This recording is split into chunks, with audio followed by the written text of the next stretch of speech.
വനഹാകാലം ഒന്നാം ശനി. ഒന്നാം വായന. വെളിപാട് പുസ്തകത്തിൽ നിന്ന് 4-ാം അധ്യായം 1 മുതൽ 8 വരെയുള്ള വാക്യങ്ങൾ. അതിനുശേഷം സ്വർഗത്തിൽ ഒരു തുറന്ന വാതിൽ ഞാൻ കണ്ടു. കാഹളധ്വനി പോലെ ഞാൻ ആദ്യം കേട്ട സ്വരം എന്നോട് പറഞ്ഞു, ഇങ്ങോട്ട് കയറി വരൂ. ഇനിയും സംഭവിക്കേണ്ടവ നിനക്ക് ഞാൻ കാണിച്ചു തരാം. പെട്ടെന്ന് ഞാൻ ആത്മീയാനുഭൂതിയിൽ ലയിച്ചു.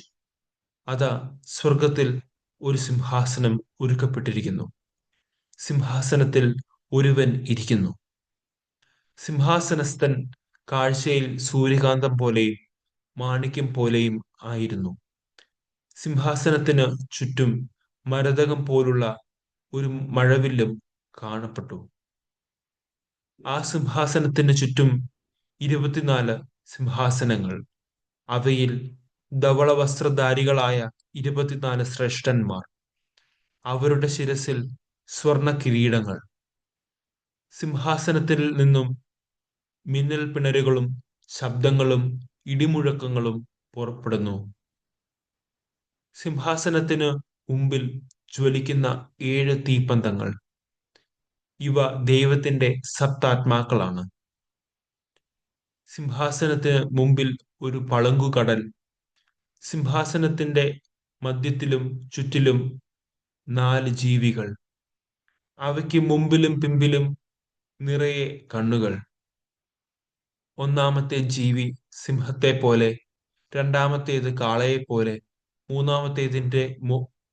മൂന്നാമത്തേതിന് മനുഷ്യന്റേത് പോലുള്ള മുഖം, നാലാമത്തേത് പറക്കുന്ന കഴുകനെ പോലെ. ഈ 4 ജീവികൾക്കും 6 ചിറകുകൾ വീതം. ചുറ്റിലും ഉള്ളിലും നിറയെ കണ്ണുകൾ. രാപ്പകൽ ഇടവിടാതെ അവ ഉദ്ഘോഷിക്കുന്നു, ആയിരുന്നവനും ആയിരിക്കുന്നവനും വരാനിരിക്കുന്നവനും സർവശക്തനും ദൈവവുമായ കർത്താവ് പരിശുദ്ധൻ, പരിശുദ്ധൻ, പരിശുദ്ധൻ. സുവിശേഷ വായന.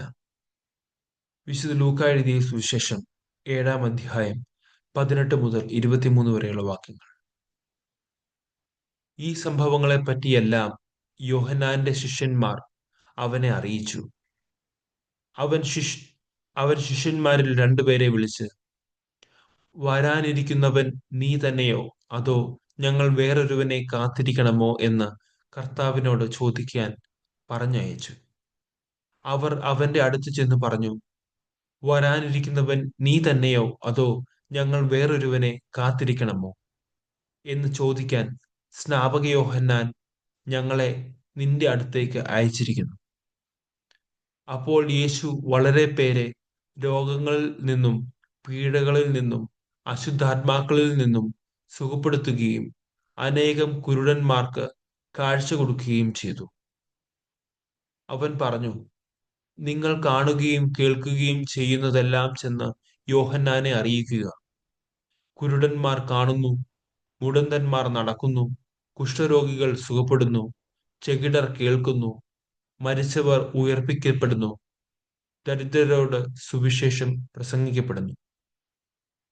എന്നിൽ ഇടർച്ച ഉണ്ടാകാത്തവൻ ഭാഗ്യവാൻ.